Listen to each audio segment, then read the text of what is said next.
Sensing binds all things.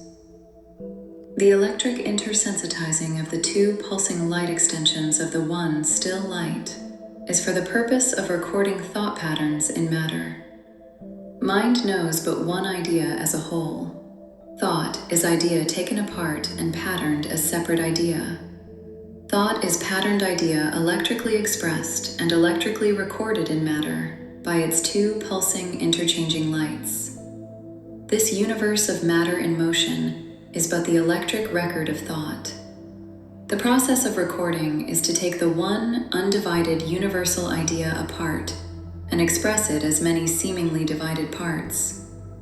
This gives form and nihiltiplicity into many seeming parts and things of a universe of but one thing.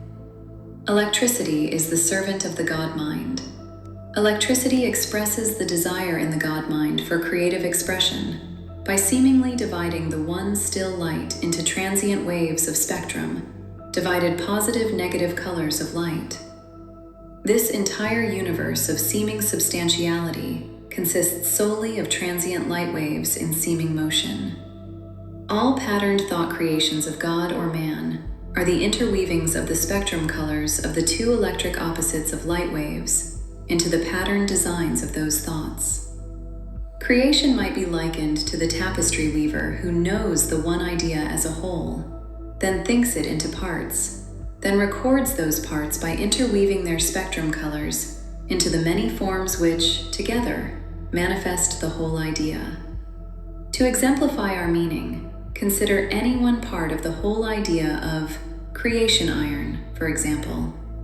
Iron is a separate part of the whole. We think of iron as a hard, cold metal with certain properties which make it possible for us to manufacture it into many products. When iron is in its frozen condition, we do not think of it as light, but we can photograph by it if we heat it to incandescence. Not only is it then light, but all of the properties which make it available to us as iron have then gone out of it.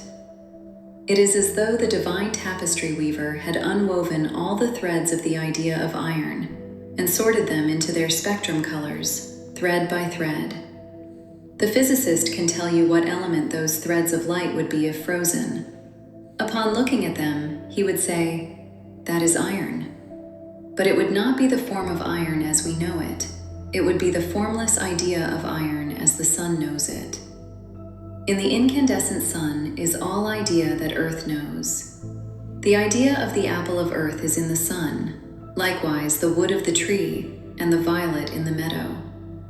Likewise, the cool earth is there, with its rivers and mountains. All idea is one idea in the light of the sun. The light of the sun is never divided into its many seeming separate ideas until it is electrically extended from the sun, and those extensions electrically echoed back to it. The sun is a crucible which melts all ideas into one, then sets them out into space to cool and separate into many units of that one. Likewise, idea of mind never becomes the many ideas of creation until electricity divides that one idea into many separate parts. The one light cannot be divided, but extensions of the one light can appear to divide it. The spots of sunlight upon the cathedral floor are many, but they are all extensions of the one light of their source in the sun. Likewise, all mankind is an extension of the one idea of man, for man is but one in the light of his source. Likewise, all moving extensions of the one still light, as manifested in the white light of suns, or at the black light of their surrounding space, are but extensions of one source. The cinema exemplifies this meaning. Upon the screen are many patterned ideas in noisy, violent motion. We know, however, that all of the motion of separate ideas, and all of the sounds emanating from those patterned, moving forms, would instantly cease if the still source of light from which these images and sounds are projected were turned off. We know that the cause of all this transient division into positive and negative effect is in the one still light from which it is projected. We know that the sounds we hear emanate from that stillness, Yet we seem to be totally unaware of the fact that all of our pulsing universe is but an extension of one still light of universal mind, projected through positive and negative light upon the universal screen of space. It is difficult to conceive Earth and all of its phenomena of motion, sound, people, animals, and plant life as a motion picture projection from our sun. Yet all of the separate ideas of Earth are in that one incandescent light of the sun.